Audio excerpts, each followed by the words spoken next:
আসসালামু আলাইকুম বন্ধুরা। আজকের এই ভিডিওতে আমি আপনাদের দেখাবো কিভাবে আপনি বাড়িতে বসে নিমপাতা দিয়ে জৈব কীটনাশক তৈরি করবেন। বন্ধুরা, আপনি চাইলে খুব সহজেই ঘরে বসে আপনার ছাদ বাগানের জন্য জৈব কীটনাশক তৈরি করতে পারেন শুধুমাত্র নিমপাতা দিয়ে। তো চলুন বন্ধুরা, ভিডিওটি শুরু করা যাক। সর্বপ্রথম আমি কিছু নিমপাতা সংগ্রহ করে নিমপাতাগুলো ডাল থেকে ছাড়িয়ে নিচ্ছি।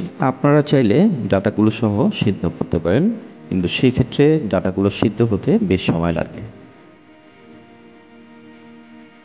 তারপর আমি একটি পাত্রে 1 লিটারের মতো পানি নিয়ে নিচ্ছি, কারণ আমি 1 লিটারের মতো জৈব কীটনাশক তৈরি করব।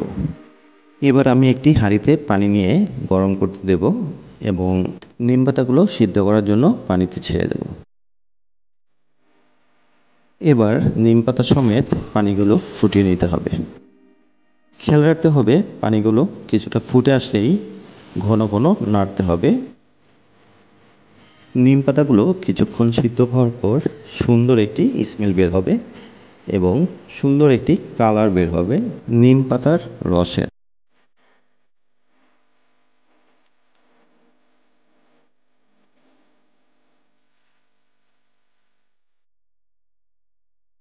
সাত থেকে 8 মিনিট নিম পাতাগুলো সিদ্ধ হওয়ার পর চুলা থেকে নামিয়ে নিতে হবে এবং ছায়াযুক্ত ঠান্ডা স্থানে রাখতে হবে। এভাবে 24 ঘন্টা রাখার পর আপনার কাঙ্ক্ষিত জৈব কীটনাশকটি তৈরি হয়ে যাবে।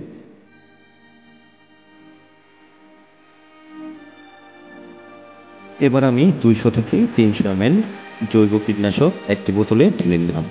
কীটনাশকের কার্যকারিতা বৃদ্ধির জন্য আপনি চাইলে ডিটারজেন্ট অথবা শ্যাম্পু এটার সাথে মিক্স করতে পারেন।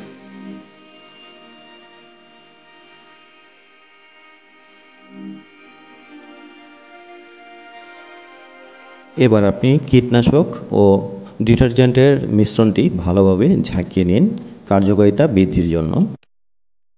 এরপর সরাসরি আপনার গাছে স্প্রে করুন। গাছে সুন্দর করে স্প্রে করে দিতে হবে উপরে এবং পাতার নিচে। একটি বিষয় খেয়াল রাখতে হবে, জৈব কীটনাশকটি শুধুমাত্র বিকেলবেলা গাছে প্রয়োগ করতে হবে, তা না হলে কাঙ্ক্ষিত ফলাফল পাওয়া যাবে না। ভিডিওটি আপনার উপকারে আসলে অবশ্যই লাইক, কমেন্ট এবং আমাদের চ্যানেলটি সাবস্ক্রাইব করতে ভুলবেন না। ধন্যবাদ।